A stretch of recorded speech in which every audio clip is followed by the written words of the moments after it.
97.3 ESPN.com Sixers insider Michael Kaskey-Blomain. Make sure you follow him on Twitter. He's a good follow. Mike, how you doing this afternoon? I'm doing great, Josh. How about yourself? I'm doing well, although I do feel a little bit bad for Ben Simmons, so I want to get into this off the top here. You know, we know about Dario Saric. He flew in. He's arrived in America and all that good stuff last night. But Isaiah Thomas and Jalen Rose, in my opinion, have been totally unprofessional and short-sighted in their criticism of Ben Simmons because Brett Brown has come out and said, we sat him. He didn't choose to sit out. We sat him, and I had him sit with me and watch the game. I mean, this is ridiculous, isn't it? Yeah, absolutely. And you would think that, former players would understand that. I mean, it's one thing when, random fans are bashing him on Twitter and don't know better, but you would think that, guys like Isaiah Thomas and Jalen Rose, who played in the league for many, many years, would understand, the logic behind Simmons resting and why the team might not want him out there every single night. It comes off really poor, I think, and basically kind of makes those, these old players look kind of bitter just about, kind of better working conditions for today's players. They get better money. They kind of get, they can skip games more so than back in the day. And I think these guys just sort of, they just come off as bitter about it, and it's definitely not a good look. I know this really isn't like an expertise of yours or mine, but I really feel like some of these older players, I appreciate them wanting to have insights and give comments, but it's getting to be more and more of these guys like Isaiah Thomas and Charles Barkley and Jalen Rose and Oscar Robertson. It's really getting to be more and more. Doesn't it seem like these guys are just sounding like Clint Eastwood in Gran Torino, get off my lawn, instead of actually having like genuine analysis? Yeah, absolutely. It does come off like that. Like you said, it doesn't seem like you said, they're not actually talking about anything involving the game. They just kind of come off as, like you said, get off my lawn. Our time was better, rather than kind of just accepting that different eras breed different types of players and different, teams, and just appreciating and helping today's fans appreciate the game for what it is. A lot of these old players are given the platform to, expose their opinions on national, whether it be television or media, and a lot of fans listen to it. And I think, as the NBA family in general, I think it would be better served for these players to, just give their opinions on the game today without putting their own personal biases into the game. I think it would just make it, more enjoyable as a whole to consume for the fans. All right, let's get back to some real Sixers talk here. So, one of the reports that came out by The Vertical and Mark Stein yesterday was about the fact the Sixers offered a big 2-year contract to Manu Ginobili. We know the news now that Ginobili decided to go with the Spurs instead of come to the Sixers. But this goes along, Mike, with the fact that you've heard for weeks, whether it's, different guys who cover the Sixers in Philadelphia, whether it's national media guys, everyone's been parroting the same thing, that Bryan Colangelo has tried to spend money and that he has offered big contracts to people and that they've just said no. So is it one of those things where we should just at least give Bryan credit for trying, or do we criticize him for being like, why are you giving Manu Ginobili so much money? No, I think you definitely should applaud him for trying. So far this free agency period, he's really impressed me with the signings he did make and also the ones that he didn't make, by not getting the future salary cap tied up in a big money contract for sort of a mid-level player. Some of these deals that are getting reported, like the Ginobili one and a couple others, the Jamal Crawford one from a week ago, it makes sense in the short term in that, these deals that are being reported are 2-year deals where the Sixers have lots of money to spend in the short term anyway, and they, clearly want some veteran presence from the guard position to kind of balance out the roster and just help some of the young big guys develop. So, I think it definitely makes sense that they would be looking to add some players like that. And the fact that they have so much extra cap space in the short term gives them the added bonus of kind of trying to be able to outbid maybe some other teams. We saw the report of the Sixers made the Spurs nearly triple their offer of what they wanted to pay Ginobili. So I think Bryan Colangelo is definitely doing his duty in trying to add some veteran talent to the team without, kind of mortgaging the future cap space. Speaking of the future, Dario Saric has arrived in America. He's in Philadelphia. We're expecting to have an announcement at some point today about his signing. The interesting thing that people have overlooked a little bit, Mike, is that he still has to pay money to his Turkish team, and he seems very willing to do that. He's going to Sixers only can throw in $650,000. So, what does Saric wanting to come, despite the fact that he has to pay to be here, say about him? Yeah, I think it's a great sign about him. I mean, like we've said, he's he's held the same stance, honestly, since draft night. The night he was drafted, I was in Brooklyn in 2014, and he basically said at that point that his primary goal in playing basketball was to come to the NBA. He obviously had an allegiance to the team that drafted him. He felt strong, kind of a strong dedication to the Sixers. And, ever since then, there's been obviously a multitude of reports coming out of different aspects of his his plans to come here. But in the end, he basically held true to his word. And I think it just shows that he's excited to be part of the future. He's obviously been, paying at least some attention to what the Sixers have done and who's on the roster. And I think just having so much young talent on this team right now, it was just an exciting time for him to kind of come over and get in while the core is kind of still yet to be formed, rather than having to wait and get in later when the opportunity might not be quite as available for him. What can we expect to see with him next year? I mean, I know guys like you and I, we have no life and we sit there and watch Dario Saric games. But for the rest of the listeners out there who have actually only seen highlights of this guy, what can Sixers fans actually expect to see from him as a rookie in the NBA?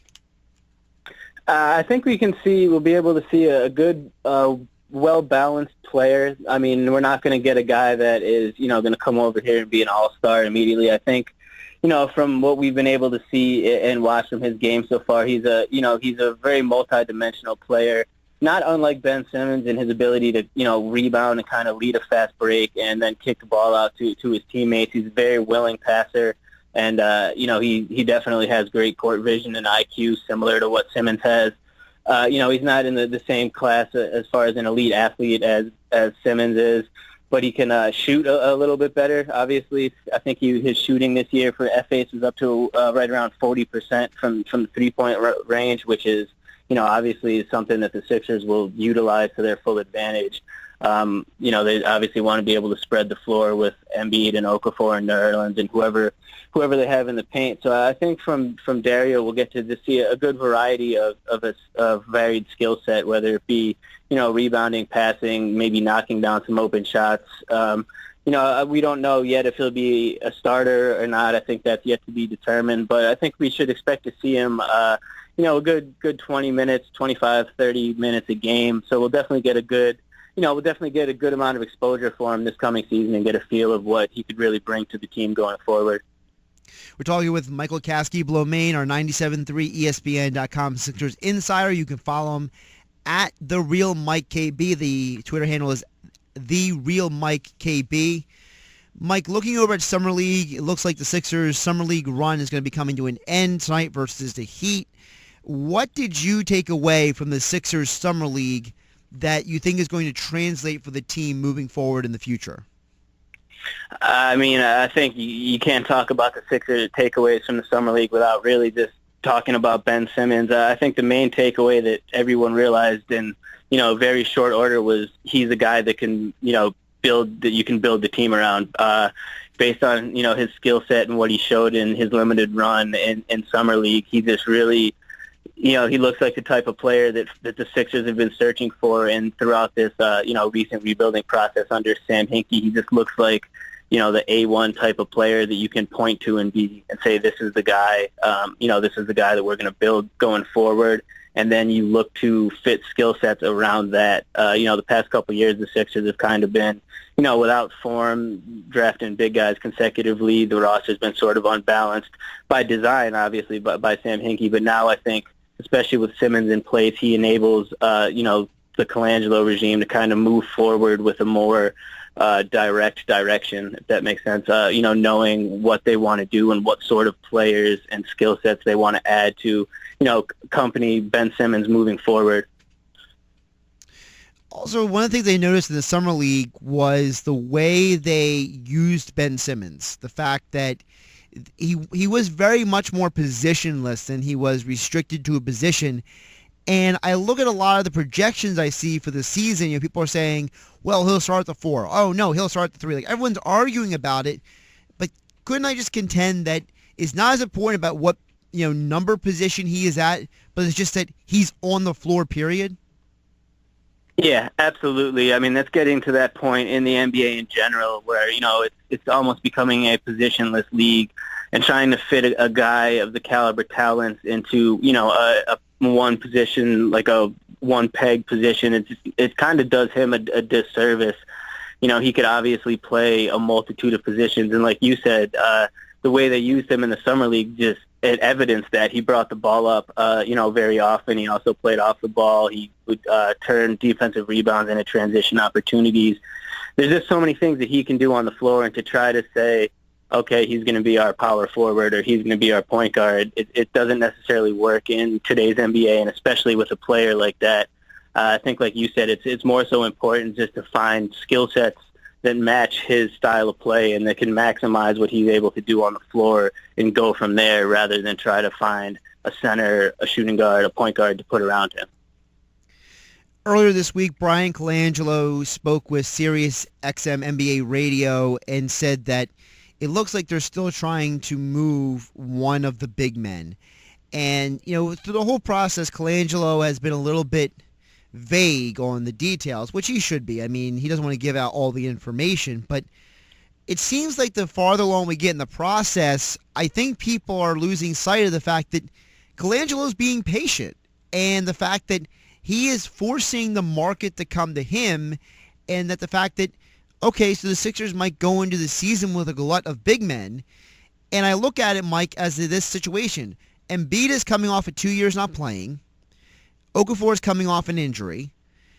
Why are we in a rush to trade one of the big men? Why not let them play a couple months here and there, and then you force the NBA to come to the Sixers and maybe give up way more than any team was actually willing to give up in the first place? Absolutely. I mean, I totally agree with that, and I think you do have to applaud Bryan for the patience he's shown. It's funny how fickle, Philly sports fans could be heading into the free agency period. Oh, Philly sports fans fickle? Come on. What are you talking about? Everyone's big concern was that, he was going to overspend and he wasn't going to be patient and he was just going to, try to make a big splash right away. And everyone was like, oh, please don't trade Nerlens or Ja for nothing or spend all the cap space. And then he basically did the opposite of that. And now you have some fans being, well, why didn't he do anything? Why hasn't he traded a big guy yet? Why are they all three still on the roster? And I think, like you said, it's just been a great example of patience. He knows that, it's not likely going to work with all three of those guys, and that, more than likely a deal is going to have to be made. But there's so many questions still involving the Sixers and the roster and all three of those players as individuals that it, like you said, it doesn't hurt to go into the season and see what Embiid can do, see, how Jalil's looking coming off of the injury, and kind of go from there. Because as much as people like to say it's a small ball league now, big guys never go out of style. Timothy Mozgov just got paid $65 million by the Lakers in this offseason. Teams want big guys. No matter what, you need big guys. So I don't really adhere to that philosophy that the market's suddenly going to dry up if we go into the season with all three of these players. I think, there might be a little bit of an issue with minutes. We probably wouldn't be able to showcase all of them at as many minutes as they would like if they all remain on the roster. But I think, GMs around the league are aware enough of the skill sets that these guys have, and that wouldn't deter them from making a move. So, I really don't think going into the season with all three of these guys on the roster is really an issue at all. I think another issue is you brought about the fact that this is turning into a small ball league. I would also say that the NBA, it's constantly cycling. There was a time that, people forget that in the 80s, it was the Showtime Lakers. Guys were running up and down the floor like it was nobody's business. And then in the 90s, it got physical again. So it's not like the NBA it turns into a certain direction and it stays that way. We may see a situation because the Sixers have big men, because other teams have big men, that in 5 years, big men may be the trend all of a sudden. Yeah, absolutely. It's like you said, everything's cyclical, and it's very likely that would happen, especially, if it develops to the point where every team basically has a small ball lineup, then, it's kind of like the wheel. If everyone's playing small, there's going to be a GM that's going to think, well, how could we beat these small teams? We'll just go really big. And it takes one team to, successfully implement that strategy in a small ball league to then reshift the style of play back to big men. And especially, with big men like all three of the ones on the Sixers roster who are pretty athletic and can move and get up and down the floor and, aren't necessarily just big men in the traditional sense of back to the basket, plotting, slower guys. I don't see how any of those three would not be able to fit into, most systems in today's NBA as it is. So, yeah, I really don't think that having too many big men is a real issue in today's NBA. We're talking with Michael Kaskey-Blomain, our Sixers insider from 97.3 ESPN.com. You can follow him on Twitter at @TheRealMikeKB. Mike, I'm looking at the Sixers right now, and obviously a lot can change between now and the start of training camp, but the one thing we do know is that they have to spend a minimum amount of money to get to that salary floor, and that salary floor is all the way up at about, I think, 81, 82 million. So what other moves do you think we can expect to see from them to get them to that floor? That's a great question. Obviously, there's not many big names left in free agency. So, I think they are still, or not I think, they are still, actively looking to add, a little bit of a veteran guard presence through free agency. If they do end up making another signing, that'll obviously contribute toward the cap floor. But it's tough to say, honestly, exactly what they'll do. They'll probably want some of that flexibility going into the season in case a move does get made, so they can kind of, absorb additional contracts or what have you in the case of a move, which is something Hinkie did to his advantage several times. But, outside of a move where one of these big guys gets traded and, they bring in some players with salaries already on the books, it's tough to really say how they'll get all the way up there, unless it's just, kind of spread out through the roster and if they add a couple more guys in free agency. Mike, one more question before I let you go. Looking at what's going on with the NBA in general, we're seeing with the rules, we talked about the big men earlier, they're changing the rules against the hack of players. We're seeing the Sixers with 3 centers, and we forget that Carl Landry and Rashawn Holmes are also on the roster as well. Is it something where, and I'm not saying the Sixers are going to change the world or anything, but you mentioned earlier all it takes is one team to change the way the game is played. Could it be surmised that the Sixers could be that team because they have invested so many of their picks and so much of their time into Embiid, Okafor, Saric, Noel, and all these different guys? Could it be argued that the Sixers could end up being the team that changes the way the NBA game is played? I think it's entirely possible. At least I think they could be a team that sort of serves as like a fusion between the two, because I know that, Brett Brown certainly loves to incorporate that up-tempo style into his game. He spent all those years in San Antonio, who, the Spurs basically kind of started the whole pace and space movement. Well, not started, but, we're heavily involved in it in the early 2000s. So I think that the Sixers, the way they're built could certainly be a team that kind of develops a blueprint in today's NBA for how to straddle both sides of the game, be it pay like up tempo and traditional big man basketball. I think a lot of that could come down to Joel Embiid. He was touted before the draft and since is basically potentially being a second coming of like a Hakeem Olajuwon, a skill set like that talented. And, if he's obviously able to stay healthy going forward consistently, and he does have, a skill set even somewhat similar to that, talent like that automatically kind of shifts the way, the game is played. Teams would have to figure out how to stop something like that. I think we've all seen the pictures of Embiid recently. He seems to be growing an inch every time he pops up on Instagram.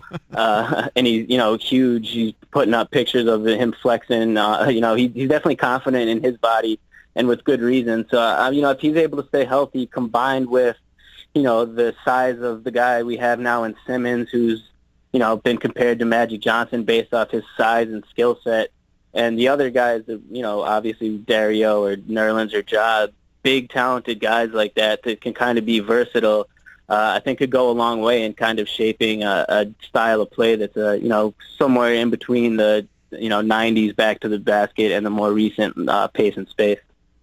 Well, and one thing we know for sure, Dario Saric is in town. He's going to be signing, it looks like, today. And for all your Sixers updates, be sure to follow Michael Kaskey-Blomain, easy for me to say, the real Mike KB on Twitter. Mike, appreciate you joining us on the Sports Bash today. Thanks, Josh. You too, man. Have a great weekend.